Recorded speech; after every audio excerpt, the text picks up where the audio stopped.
Hey friends, I, Advocate Seema Vishwakarma, welcome you to my channel Jurist Journey. Today we'll be talking to one of the most senior advocate and current president of Borivali Advocate Bar Association. We'll learn from his experience and knowledge to enhance our career wisdom. Hey friends, this is Advocate Seema Vishwakarma. Welcome back to my YouTube channel Jurist Journeys. आज के हमारे मुख्य अतिथि हैं Borivali advocates bar association के अध्यक्ष senior advocate Shri Mithilesh Kumar Giri ji. Mithilesh Kumar Giri ji, आपका स्वागत है हमारे YouTube चैनल में। सर, मुझे आपसे ये पूछना है, आप इस फील्ड में कैसे आए और कब आए? मैडम, मैं इस फील्ड में आया करीब 2006 से स्टार्ट किया मैंने प्रैक्टिस। मैंने जब प्रैक्टिस स्टार्ट किया था तभी मैंने स्टार्ट किया था दिल्ली सुप्रीम कोर्ट से मैंने स्टार्ट किया था। बट वहाँ पे 2-4-6 महीने था मैं, उसके बाद वहाँ से मुझे नहीं जमा, वापस मैं मुंबई स्टार्ट किया। मैंने बोरीवली में ही स्टार्ट किया, मेरा प्रैक्टिस स्टार्ट करने का बोरीवली से ही था। और मेरे फैमिली में ही मेरे बड़े कजिन एडवोकेट्स हैं। हमारे फैमिली में 11 एडवोकेट्स। ग्रेट। उसमें करीब दिल्ली में 6 लोग हैं, बाकी सब मुंबई में हैं जी। सो हमारी फैमिली ही एडवोकेट बैकग्राउंड से है। सर, जब आप इस फील्ड में आए एडवोकेसी में, तो आपने क्या क्या चैलेंजेस फेस किया? देखो मैडम, आप देखेंगे तो जब भी कोई जूनियर आता है प्रैक्टिस के लिए, बहुत सारे चैलेंजेस रहते हैं। कोई भी एडवोकेट को ना तो सैलरी रहती है, कोई गवर्नमेंट की तरफ से टीए नहीं, कोई गवर्नमेंट की तरफ से डीए नहीं, नथिंग, कुछ भी नहीं, कोई फैसिलिटी नहीं। कोई भी जब भी एक जूनियर प्रैक्टिस करने के लिए स्टार्टिंग में आता है, सीनियर लोग भी कितना सपोर्ट करते हैं वो भी सरप्राइज लगता है। बट मेरे सीनियर बहुत अच्छे थे, शेड्डी साहब, उन्होंने मेरा अच्छा सपोर्ट किया, अच्छा कोऑपरेट किया, जिसकी वजह से मैंने बोरीवली में प्रैक्टिस स्टार्ट किया। स्टार्ट करने के बाद आज की डेट में मैं हूँ इधर। Sir, Borivali advocates bar association में आपकी प्रैक्टिस जब आपने शुरुआत की, तब से लेकर आप सेक्रेटरी बने बार में, आप बार एसोसिएशन में प्रेसिडेंट बने, तो तब से लेके आप तक की जर्नी अब तक की कैसी रही सर? मैडम, मैंने जब भी प्रैक्टिस स्टार्ट किया था कोर्ट में, तभी से मेरा एक नेचर हेल्पफुल नेचर है। मुझे किसी ने भी, कोई भी एडवोकेट ने कभी भी कुछ कॉल किया, इमीडिएट मैं यही सोचता हूँ, मैं मेरा प्रॉब्लम दूर रखूँ, उनका प्रॉब्लम पहले सॉल्व करूँ। ये मेरा स्टार्टिंग से ही मेरे माइंड में रहता है जी। और करता भी हूँ। मोस्टली जो लोग आते हैं मैं उनका प्रॉब्लम सॉल्व करता हूँ। मेरा प्रॉब्लम बाद में, हमारे फ्रेंड्स का प्रॉब्लम पहले। तो उसके हिसाब से मैंने पहले ज्वाइंट सेक्रेटरी फर्स्ट टाइम मैंने कॉन्टेस्ट किया था जी। तो ज्वाइंट सेक्रेटरी मैंने कॉन्टेस्ट करके तभी आया था वापस। ज्वाइंट सेक्रेटरी के बाद 1-2 साल मैंने ब्रेक लिया, प्रैक्टिस पे ध्यान दिया। बाद में इमीडिएट मैंने सेक्रेटरी का इलेक्शन कॉन्टेस्ट किया, उसमें भी कंटिन्यू मैं 4 टर्म में सेक्रेटरी था। ग्रेट। 4 टर्म कंटिन्यू लोगों ने सेक्रेटरी चुन के दिया। और उसके बाद प्रेसिडेंट में भी आने के बाद अभी ये 2nd टर्म मेरा प्रेसिडेंसी का है। 2nd टर्म में मैं बता रहा हूँ मैडम, हमारे जीत का मार्जिन ही करीब 400 था। बहुत बड़ी बात है सर। मार्जिन, हम दोनों का मार्जिन फर्स्ट टर्म में करीब 150 का मार्जिन था फर्स्ट इलेक्शन में। 2nd इलेक्शन में करीब 400 वोट्स का मार्जिन था जी। सो हमारे दोस्तों ने, हमारे कलीग्स ने, एडवोकेट्स भाई ने बहुत बड़ा सपोर्ट किया है जी। और इसके लिए मैं हमेशा यही चाहता हूँ कि कभी भी कोई मुझे 12 बजे रात को कॉल करे, 2 बजे रात को कॉल करे, उनके काम में, उनका हेल्प करने में मैं शामिल रहूँ और करता भी हूँ। और आपको ये सरप्राइज लगेगा, लोग बोलते हैं कि इनको जाति पे वोट देते हैं, लोग प्रांतवाद पे वोट का डिमांड करते हैं, लोग कास्ट के ऊपर वोट का डिमांड करते हैं। मैडम, मैं बताऊं, जब भी मैंने ज्वाइंट सेक्रेटरी या सेक्रेटरी जब मैं बार में बना था, सिंगल एक अकेला मैं गिरी हूँ। तभी मैं सिंगल अकेला गिरी था। अभी आ गए 2-4 लोग हैं अभी। बट अगर जात के हिसाब से वोट मिलता, कास्ट के हिसाब से वोट मिलता, तो ये गिरी कभी चुन के नहीं आता जी। मुझे उल्टा मराठी लोगों ने, गुजराती लोगों ने, यूपी वालों ने, सबने सपोर्ट किया है। मैंने कभी जात पात की लड़ाई, मेरा एक ही धर्म है, वकील जात जी। एक ही जात है, वकील जात। वकील जात के अलावा मैंने कभी कोई जात सोचा ही नहीं है। हम जिस दिन इस प्रोफेशन में आते हैं, उस दिन हमारे सारे वकील भाई एक जैसे हैं जी। हमें किसी को उस नजर से देखना ही नहीं है, उसका प्रांत कौन सा है, उसका राज्य कौन सा है, उसका धर्म कौन सा है, कुछ नहीं सोचना है। हम सब एक ही है, सिर्फ हमारी एक ही जात है, वकील जात। उसके हिसाब से मैंने काम किया है। और प्रेसिडेंट बनने के बाद भी, कभी भी, बनने के पहले या बनने के बाद, मुझे ऐसा नहीं लगता है कि मैंने किसी भी एडवोकेट का जो मुझे कभी भी कॉल किया हो और उसके कॉल को मैंने रिसीव ना किया हो। हाँ ठीक है, कभी कभी कोर्ट में रहते हैं, कभी बिजी रहते हैं, कभी नहीं रिसीव करते, बट मेरा कॉल बैक जरूर जाएगा थोड़ी टाइम के बाद जी। और जो भी उनका प्रॉब्लम है वो मैंने सॉल्व करने की कोशिश भी किया है। वो पोस्ट पे रहूं या पोस्ट पे नहीं रहूं, मुझे इस बात का कोई फर्क नहीं पड़ता है। मैं सेक्रेटरी रहूं, प्रेसिडेंट रहूं, नहीं रहूं, कोई मुझे फर्क नहीं पड़ता है। बस मुझे एक ही बात है, हमें हमारे एडवोकेट भाई के काम में आना चाहिए, बस। जी सर, आप लोकप्रिय हैं बोरीवली एडवोकेट्स बार एसोसिएशन में, लेकिन आज के डेट में बहुत सारे वकील भाइयों बहनों के साथ में हिंसा होती है, मारपीट होती है, अन्याय होता है, तो इसलिए प्रयास जारी है एडवोकेट्स प्रोटेक्शन एक्ट लाने का। सर, उसके बारे में आपका क्या विचार है सर? मैडम, हम लोग तो बहुत कोशिश कर रहे हैं, एडवोकेट्स प्रोटेक्शन एक्ट पास होना चाहिए। और गवर्नमेंट क्यों नहीं कर रही है, गवर्नमेंट की क्या मंशा है इसके ऊपर, मैं कुछ बोल नहीं सकता। मुझे बताइए, गवर्नमेंट ने बीएनएस आईपीसी चेंज कर दिया, सीआरपीसी चेंज कर दिया, एविडेंस चेंज कर दिया। तुम सारे कायदे चेंज कर सकते हो, बट एडवोकेट्स को प्रोटेक्शन लाने में क्या दिक्कत थी? जी सर। क्यों गवर्नमेंट की मंशा क्यों नहीं है कि एडवोकेट्स प्रोटेक्शन एक्ट लागू लाया जाए? हम क्या कुछ ऐसा अलग मांग रहे हैं? हम लोग क्रिमिनल का मैटर, हमारी प्रैक्टिस मोस्टली क्रिमिनल साइड में है। अच्छे अच्छे रेप मैटर, मर्डर के मैटर, ये सारे मैटर्स वकील लोग देखते हैं। तो अगर उस जो वकील, कितना आपने सुना होगा, कितने क्रॉस हो पूछने पे उनको मारा जा रहा है, कोर्ट से निकलने के बाद उनको धमकाया जा रहा है, अपोजिशन, कभी अपोजिशन साइड, कभी कोई साइड, कभी पुलिस भी इवन इन्वॉल्व रहती है। तो ऐसे लोगों से अगर हम एडवोकेट्स प्रोटेक्शन एक्ट मांग रहे हैं, एक बात बताइए मैडम, गवर्नमेंट की सबसे बड़ी जिम्मेदारी क्या है? सुरक्षा की गारंटी जी। अगर कोई गवर्नमेंट सुरक्षा नहीं दे सकती है, कोई भी गवर्नमेंट, मैं किसी पार्टी का नाम नहीं ले रहा हूं जी, कोई भी गवर्नमेंट का पहला ड्यूटी होता है पब्लिक को सुरक्षा देना। सुरक्षा के बाद रोड, सड़क, बाकी के चीज उसके बाद आते हैं। तो हम हमारी सुरक्षा ही मांग रहे हैं, क्या गलत मांग रहे हैं? गवर्नमेंट को देना चाहिए, एडवोकेट प्रोटेक्शन एक्ट पास होना चाहिए। हमने लेटर भी भेजा है, हमने हमारे एमपी साहब को, हमारे एमएलए साहब को, हमारे मुख्यमंत्री साहब को, सबको राइटिंग में लेटर बना के भेजा हुआ है। हमारा बार काउंसिल भी उसके ऊपर काम कर रहा है, पूरे वकील लोग उसके ऊपर लगे हुए हैं। एडवोकेट्स प्रोटेक्शन एक्ट पास होना बहुत जरूरी है। ये समय की मांग है, ये हमारे वकील की मांग नहीं है, ये समय की मांग है और उसको पूरा होना चाहिए। गवर्नमेंट को उस बात पे ध्यान देना चाहिए। एडवोकेट्स प्रोटेक्शन एक्ट जितना जल्दी हो सके उतना जल्दी पास होना चाहिए। एक बात बताइए मैडम, आपको गवर्नमेंट से क्या मिलता है? कोई इंश्योरेंस है? कुछ भी नहीं। कोई आपको टीए है, कोई डीए है, कोई सैलरी है? नो। क्या है आपके पास? कुछ भी नहीं है सर। आप क्लाइंट का काम ईमानदारी से करने के बाद आपको क्लाइंट फीस देता है, उसमें भी आपको गवर्नमेंट को टैक्स देना है। ऐसा नहीं गवर्नमेंट आपको टैक्स नहीं लेगी। इवन आपको बताऊं मैडम, मैं तो सरप्राइज हूँ, अभी हमारे कोर्ट का बार रूम का लाइट बिल हम वकील लोग भरते हैं। क्यों लाइट बिल वकील लोग भरते हैं? We are officer of the court. जब हम ऑफिसर ऑफ द कोर्ट रहते हैं तो हमारी गवर्नमेंट की ड्यूटी है कि हमको लाइट, पानी कोर्ट प्रोमाइसेस में एटलीस्ट देना चाहिए, अवेलेबल कराना चाहिए। अगर उसका भी पेमेंट वकील लोग करते हैं तो ये गलत है जी, ये गलत है। इसके लिए गवर्नमेंट हमें देती कुछ नहीं है, हमसे उम्मीदें बहुत सारे हैं। समाज में कोई भी सुधार करना है तो पहले वकील से स्टार्ट होता है। आप देखिए, आपका पहले जमाने से जब से देश आजाद हुआ है, सबसे बड़ा देश में योगदान किसका रहा है? वकीलों का रहा है। वकील एक समाज में एक जिम्मेदार व्यक्ति है, कभी गलत करता नहीं है जी, गलत लोगों के साथ भी नहीं देता है जी।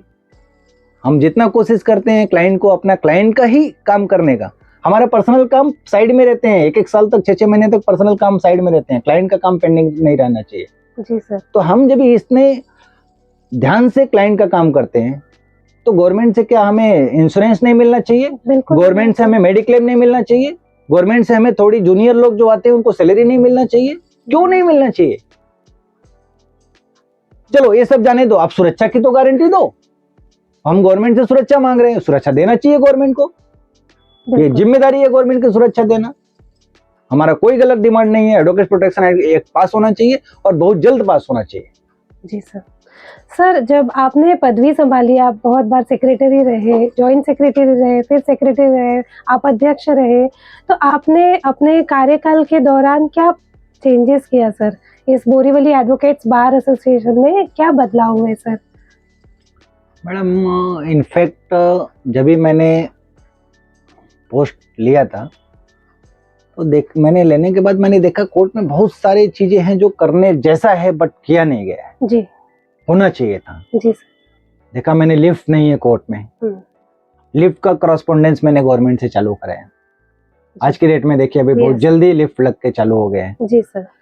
मैंने देखा टेरिस पे इतना ज्यादा जगह है, पूरा टेरिस खाली है। जी अगर टेरिस को कवर कर दिया जाए तो टेरिस अच्छा खासा यूज हो सकता है। जी उसके लिए हमने गवर्नमेंट को लेटर लिखे, लेटर पे लेटर गवर्नमेंट को लिखा, गवर्नमेंट ने उसको टेरिस को दिया।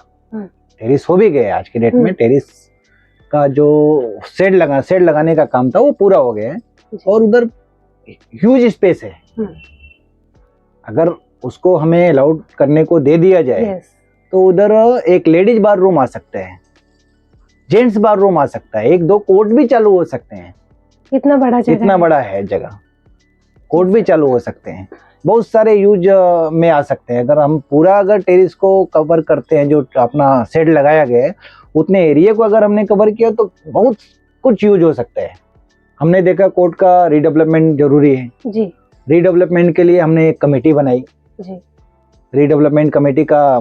तभी मैं भी मेंबर हूँ। मैंने ही कमेटी फॉर्म किया था, एसजीएम कॉल करके कमेटी फॉर्म किया था। उस कमेटी के थ्रू हमने बहुत सारे लेटर वगैरह गवर्नमेंट को दिए, तो अभी बिल्डिंग रीडेवलपमेंट पे आ चुका है। अभी गवर्नमेंट ने हमें लेटर दिया है कि आप रीडेवलपमेंट बिल्डिंग कर सकते हैं। एक 12 माले का बिल्डिंग पास हो चुका है, बट कोर्ट शिफ्ट करने का है, कोर्ट कहाँ शिफ्ट कर सकते हैं जी। उसके ऊपर हमारा चल रहा है। अभी हमने बहुत जल्द लेटर लिखा सब अथॉरिटी को, सीएमएम को, हाई कोर्ट को और बीएमसी को, पीडब्ल्यूडी को, एमपी साहब को, एमएलए साहब को, सबको लेटर लिखा, सीएम साहब को, डिप्टी सीएम साहब को, सबको लेटर लिख के हमने अल्टरनेट जगह एक है बाजू में बीएमसी का ग्राउंड है, नॉट ग्राउंड, बीएमसी की बिल्डिंग है जो कोविड से ही खाली पड़ी है। हम चाहते हैं वो कोर्ट के बाजू में है जी। और अभी इस स्पेस भी अपने कोर्ट जितना ही वो भी बिल्डिंग है। अच्छे खासे कोर्ट सब जितने कोर्ट हैं सब शिफ्ट हो सकते हैं। अगर गवर्नमेंट में उधर दे दिया तो हमारा बोरीवली कोर्ट में बिल्डिंग का काम, कंस्ट्रक्शन का काम चालू हो जाएगा जी। और 3-4 साल कुछ कंस्ट्रक्शन में लगेंगे। हो गया तो सबसे बड़ी बात हो जाएगी, कोर्ट का जुरिडिक्शन बढ़ जाएगा जी। आज की डेट में दहीसर टू गोरेगांव तक जितने भी पुलिस स्टेशन आते हैं सारे पुलिस स्टेशन बोरीवली कोर्ट के अंदर में है जी। तो सिर्फ क्रिमिनल मैटर आ रहे हैं। अगर समझो आपने कोर्ट बिल्डिंग का एरिया बढ़ गया तो कल की डेट में इसमें स्मॉल कॉजेज कोर्ट आ सकते हैं, सिविल कोर्ट आ सकते हैं, फैमिली कोर्ट्स आ सकते हैं, बाकी अदर अथॉरिटी भी आ सकते हैं। तो रीडेवलपमेंट बिल्डिंग का आज के डेट में सबसे बड़ा मुद्दा है हमारा। उसके लिए भी बहुत काम चालू है, लोगों से बातचीत चालू है, कोर्ट मैनेजर से, सीएमएम से सब जगह मीटिंग चालू है। बहुत जल्द ही बिल्डिंग रीडेवलपमेंट में जाने वाली है और जिस दिन बिल्डिंग जाएगी तो ठीक है, हमें 2-4 साल में प्रॉब्लम होगा, नो डाउट, बट कोर्ट अगर बाजू में शिफ्ट हो गया तो प्रॉब्लम भी नहीं होगा। लेकिन वो 4 साल के बाद की जो आने वाली जनरेशन है, जो न्यू जनरेशन आने वाली है, न्यू जनरेशन को मैडम इतना फायदा हो जाएगा सीमा जी, न्यू जनरेशन जो आएगी, हम दोनों लोगों का तो ठीक है, अभी हम लोग न्यू जनरेशन में ही मानते हैं, हम लोग भी ज्यादा ओल्ड नहीं हुए जी सर, बट हमें भी यूज करने का मौका मिलेगा। बाकी के जो नए बच्चे आ रहे हैं सबको कोर्ट का जुरिडिक्शन बढ़ जाएगा। आज की डेट में कोर्ट वही है, पुलिस स्टेशन वही है, काम वही है जी। वकील लोग डेली बढ़ रहे हैं जी। तो उसको बैलेंस रखने के लिए बहुत जरूरी है आज की डेट में कोर्ट का रीडेवलपमेंट होना जी। उसके बाद हमने दूसरा काम किया, कोर्ट का गार्डन जो था, पहले वही गार्डन था जिस गार्डन में लोग खड़ा नहीं हो सकते थे, इतने ज्यादा वहाँ पे कोर्ट का गार्डन का जो माहौल बना था। आज की डेट में आप देखिए सारे वकील लोग गार्डन में आराम से टेबल लगा के, चेयर लगा के, फुल डे बैठ के पेड़ के नीचे, झाड़ के नीचे, उतना अच्छा है। क्लाइंट लोग बैठते हैं, लिटिगेंट्स बैठते हैं, वकील लोग बैठते हैं, अपना काम करते हैं। पीने का पानी लगाया है कितना। और आज की डेट में आप अगर आपने एंट्री मारा तो आप देखेंगे मैडम, कोर्ट का जो प्रोमाइसेस है कितना क्लीन है, क्लीन पहले में और अब में आप कंपेयर करिए, बहुत अंतर है सर। आप बार रूम में जाएंगे ना, जब भी बार रूम में, तो हमारे बोरीवली बार रूम में आज की डेट में पूरे मुंबई से कोई भी आता है, मुंबई से क्या महाराष्ट्र से कोई आता है, बाहर से कोई गांव से आता है, तो बोलते हैं इतना अच्छा बार रूम, इतना सरप्राइज होते हैं, इतना इतना अच्छा बार रूम बना है, इतना सुंदर बना है। घर का आपका हॉल में बड़ी टीवी, एसी, फुल एसी का बार रूम, सब बैठने का सारी पुस्तक, सारी फैसिलिटी, इवन मेडिकल का भी हमने फैसिलिटी अभी स्टार्ट कर दिया है। आपका फाइलिंग की फैसिलिटी, बार की फैसिलिटी, लेडीज बार का फैसिलिटी, सब मतलब एकदम फैंटास्टिक। इतना अच्छा काम हुआ है बार में। आप लोग मैं जो अभी इस बार 400 के मार्जिन से जीता हूँ, वो मैं नहीं जीता हूँ, लोगों ने काम देख के वोट दिया है, मेरिट पे दिया है सर, लोगों ने मेरिट पे दिया है जी सर। लोगों को विश्वास आया है मेरे में, यस गिरी साहब हैं जो कुछ कर सकते हैं, इसके लिए लोगों ने वापस इतना चुन के लाया जी। यस मैडम जी सर। और दूसरा एक लेडीज बार रूम अभी हमारे कोर्ट में पहले बिल्कुल नहीं था। मैं सेक्रेटरी था तभी मैंने एक छोटा सा लेडीज बार रूम ले लिया था जी। पहले वो उन लोगों ने किसी और पर्पज के लिए यूज करते थे, उसको करके मैंने लेटर पे लेटर दे के उनको, गवर्नमेंट ने हमें वो लेडीज बार रूम दे दिया, बट वो बहुत छोटा पड़ता है जी। इनफैक्ट डेली लेडीज लोग बढ़ रहे हैं अभी जी। आप देखेंगे कुछ सालों में कोर्ट में लेडीज लोग ज्यादा हो जाएंगे जी सर। आपको सरप्राइज होगा। मैं गुजरात के सूरत कोर्ट में गया था, फैमिली कोर्ट में, मेरा एक डिवोर्स का एक क्लाइंट का मैटर था। कोर्ट में जब एंट्री मारा, मैं कोर्ट में बैठा, हम 2 जेंट्स, लेडीज करीब 15। Yes sir. तो सिचुएशन अभी चेंज हो रहा है जी, अभी इक्वलिटी आ चुकी है, इक्वालिटी से ज्यादा हो गया सूरत कोर्ट में। यस आ चुकी है। अभी जितना चाहिए था लेडीज लोगों को वो दिया गवर्नमेंट ने। अभी देखिए बार काउंसिल में लेडीज का दे दिया सीट, यस यस, रिजर्वेशन दे दिया 33% जी। और क्या चाहिए आपको, सब जगह रिजर्वेशन मिल रहा है लेडीज लोगों को, मिलना भी चाहिए, हक है उनका। जी सर। सर आप जब प्रैक्टिस में आए थे तब से लेके अब जो प्रैक्टिस में आ रहे हैं नए एडवोकेट्स, उनमें आप क्या डिफरेंस देखते हैं और नए एडवोकेट्स के लिए आप क्या मार्गदर्शन देना चाहेंगे? आपका बहुत अच्छा क्वेश्चन है।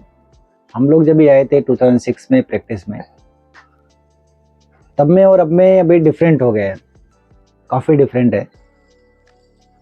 अभी जो नए बच्चे आ रहे हैं, जो नई जनरेशन आ रही है, बहुत टैलेंटेड है जी, नो डाउट, लोग बहुत टैलेंटेड हैं, हमसे ज़्यादा टैलेंटेड हैं और होना भी चाहिए जी। लेकिन मुझे एक बार नालंदा कॉलेज में बुलाया था स्पीच के लिए। मैंने यही बताया, लास्ट ईयर लॉ के लास्ट ईयर के स्टूडेंट थे, उनको उसके लिए बुलाया था हमें। मैंने उनको यही बोला, आज की डेट में बच्चों को, आपके बच्चों को आप बुक्स का ज्ञान कम देंगे चलेगा, मोरल चीज कैसे होता है वो सीखना ज़्यादा जरूरी है जी। जो बड़ों का रिस्पेक्ट करना है, लाइफ में कैसे आगे बढ़ना है जी। बोलते हैं ना, सिर्फ एक कदम चले थे राह शौक में, सिर्फ एक कदम चले थे राह शौक में, ताउम्र जिंदगी हमें ढूंढती रही।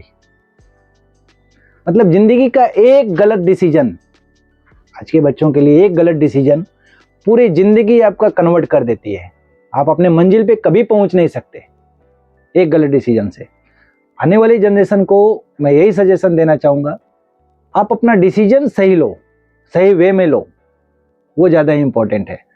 प्रैक्टिस तो आप सीख जाओगे, इंसानियत सीखना उससे ज़्यादा ज़रूरी है।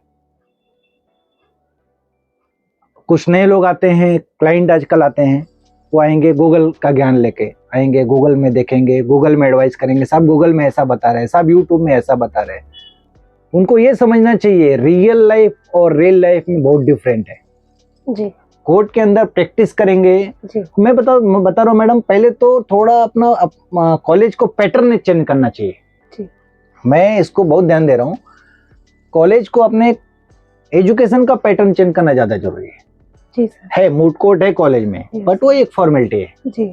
मैं तो बोलता हूँ ये मूड कोर्ट जो चल रहा है, एक क्लास में अगर 50 स्टूडेंट हैं जी, तो कम मिनिमम 1 क्लास एवरीडे होना चाहिए, जो उसी में से एक स्टूडेंट जो जज बनता है जी। 2 स्टूडेंट इंटरप्रेटर बनते हैं, 4 स्टूडेंट पुलिस वाले बनते हैं, 2 स्टूडेंट डिफरेंट डिफरेंट क्लाइंट्स रहते हैं, 2 स्टूडेंट उनके एडवोकेट्स रहते हैं। और प्रैक्टिकल लाइफ में हम केस फाइल करते हैं, कोर्ट में आने के बाद केस फाइल करते हैं, कौन से सेक्शन में केस फाइल कब होता है, कब एग्जम्पशन देते हैं, कब वारंट निकलता है, कब वारंट कैंसिल करते हैं। जो प्राइमरी स्टेज के मैटर्स हैं, जो प्राइमरी स्टेज का कोर्ट का प्रोसीजर है, वो कोर्ट में लोगों को आने के बाद पता चलता है।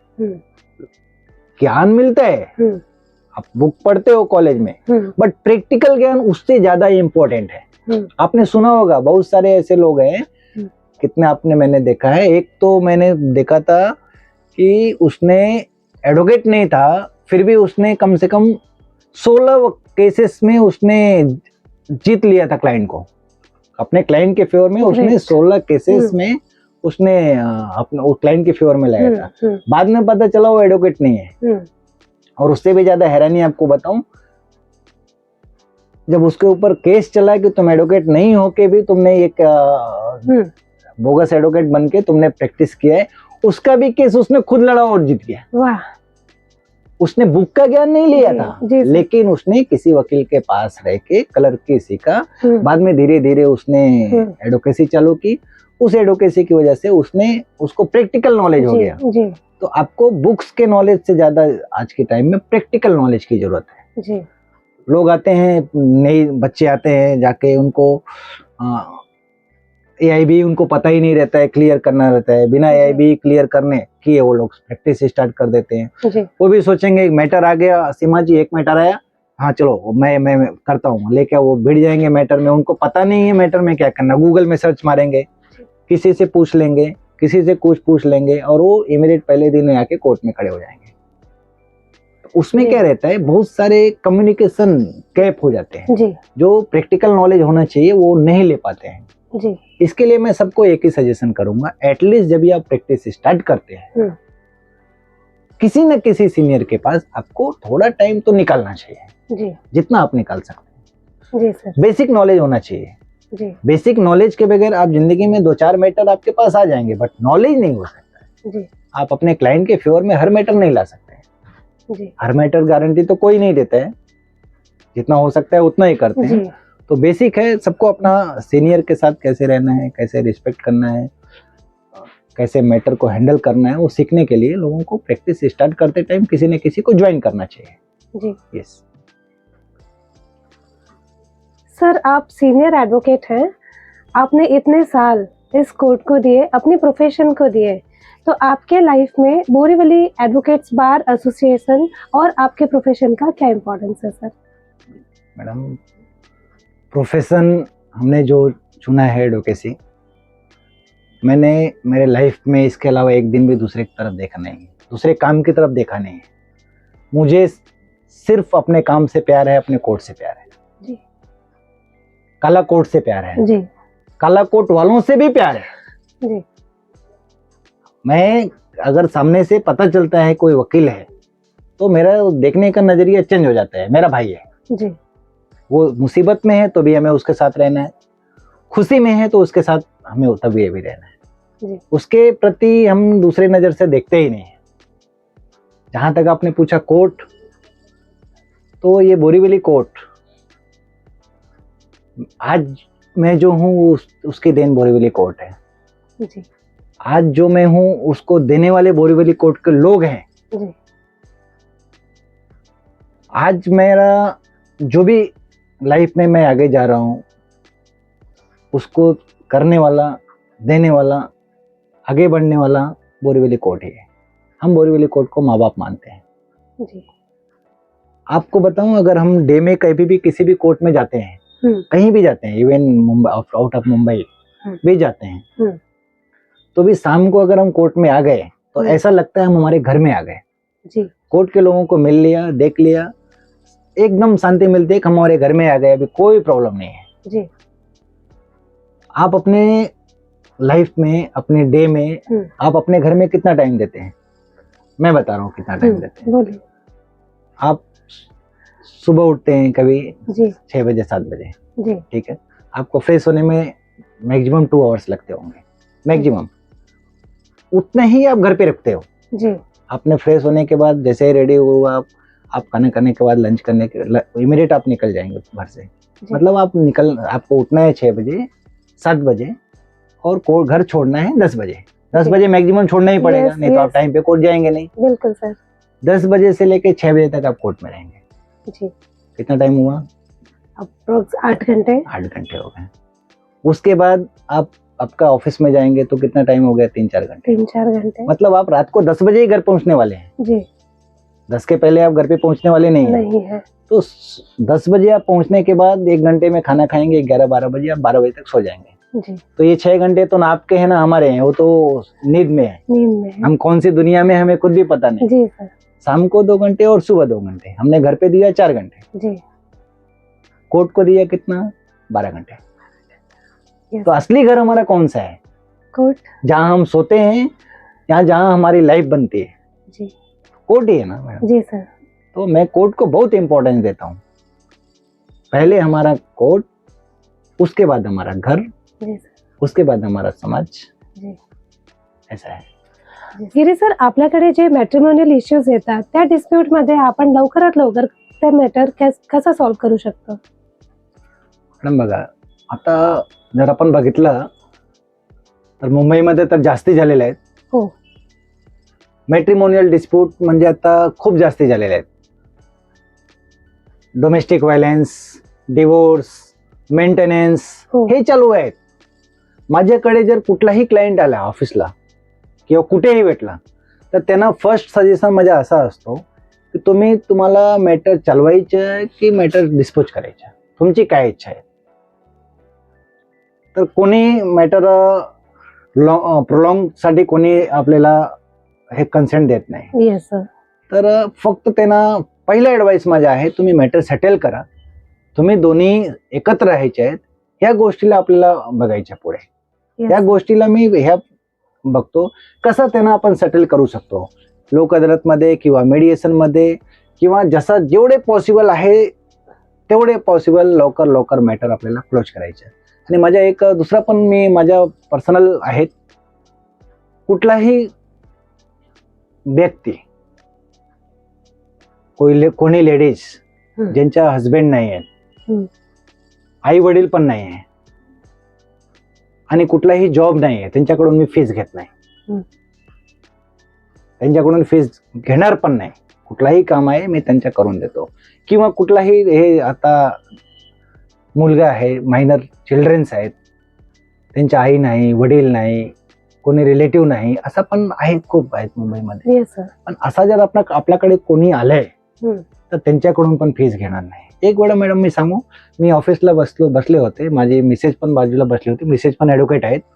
तर एक मुलगा आला, त्याने एक काम दिलं मला, त्याने मी फीस बोललं काहीतरी, त्याने फीस दिला.